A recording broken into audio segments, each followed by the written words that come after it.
హరిత వ్లాగ్స్. ఈ సమ్మర్లో మనకి తరచుగా దొరికే పుచ్చకాయతో ఇవాళ పుచ్చకాయ జ్యూస్ ఎలా చేసుకోవాలో చూసేద్దామండి. 2 రకాల జ్యూసెస్ అయితే చేస్తున్నానండి నేను ఇవాళ. ఫస్ట్ అయితే ఒక మంచి ఎర్రని పుచ్చకాయ ఒకటి తీసుకోవాలండి. తర్వాత దానిని సగానికి కట్ చేసుకొని దానిని మళ్ళా ఎక్కువ మంది లేకపోతే తక్కువ మందే ఉంటే దాంట్లో కూడా సగం కట్ చేసుకొని చేసుకోవచ్చండి. నేనైతే ఇప్పుడు ఇది ఒక 5-6 మెంబర్స్కి అయితే ఇస్తున్నానండి. ఇక అలా అయితే కట్ చేసుకొని నేనైతే దాంట్లో ఉన్న పీసెస్ మొత్తం తీసేస్తున్నానండి. అలా అయితే మొత్తం పీసెస్ తీసేసుకోవాలండి. ముక్కలు ముక్కలుగా కట్ చేసేసుకొని నేను ఇవాళ ఆ పుచ్చకాయలోనే జ్యూస్ పోద్దాం అనేసి అట్లయితే కట్ చేశానండి. ఇక ఫైనల్గా కొంచెం ఉంటుంది కదండి, దాన్ని అయితే అట్లాగా నలిపేద్దామండి. ఒక పెద్ద గెంట అయితే తీసుకొని అట్టా నలిపేసేసుకొని మొత్తం పుచ్చకాయలోంచి జ్యూస్ అంతా తీసేద్దామండి బయటికి. అలా తీసేసిన తర్వాత ఇంకా దీంట్లోకి వేరే గ్లాస్లోకి తీసేసుకున్నామండి ఆ పుచ్చకాయ జ్యూస్ని అనేసి. అట్లా తీసేసుకొని ఇంకా ఇది ప్లెయిన్గా ఇట్లాగే తాగేస్తే సూపర్ ఉంటుందండి, చాలా బాగుంటుంది. ఇది ఒక జ్యూస్ అండి.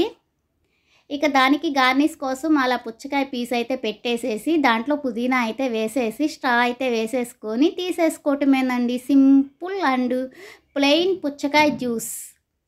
నెక్స్ట్ వచ్చేసేసి ఇంకా మిగిలిన పుచ్చకాయ ముక్కలతో అయితే అలా పీసెస్ లాగా అయితే కట్ చేసేసుకొని వాటిలో ఉన్న విత్తనాలన్నీ తీసేసుకున్నామండి. లేతవైతే ఏం పర్వాలేదులేండి, మరి నల్లగా ఉండి పెద్ద పెద్దవి ఉంటాయి కదండి, అవైతే తీసేసుకున్నాము. విత్తనాలన్నీ తీసేసుకొని ఇక తర్వాత మిక్సీ జార్లో అయితే వేసేసుకున్నామండి మొత్తం. నేనైతే 2 బీట్రూట్ ముక్కలు అయితే వేసానండి ఇమ్యూనిటీ కోసం అనేసి. ఇంకా దాంట్లోకి పుదీనా రెబ్బలు ఒక 4 వేసుకోండి. ఇక అట్లా వేసుకున్న తర్వాత కొంచెం చక్కెర వేసుకోండి. చక్కెరకి బదులు మనం తేనె అయినా యాడ్ చేసుకోవచ్చండి. నేను చక్కెర కొంచెమే వేసుకొని తేనె కూడా ఒక స్పూన్ వేసుకున్నాను. తర్వాత దాన్ని మెత్తగా గ్రైండ్ చేసేసుకున్నామండి. అలా మొత్తం గ్రైండ్ చేసుకున్న తర్వాత ఒక వల అనేది పెట్టేసుకొని ఇంకా అలా అయితే పోసేసుకొని ఫిల్టర్ అయితే చేసేసుకున్నామండి.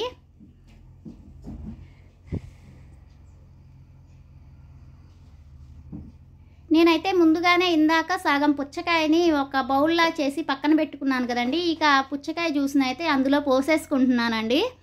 అలా అయితే పోసేసుకున్న తర్వాత మనం ఒక నిమ్మకాయని సగానికి కట్ చేసుకొని ఆ బద్దని పిండుకున్నామండి ఇందులో.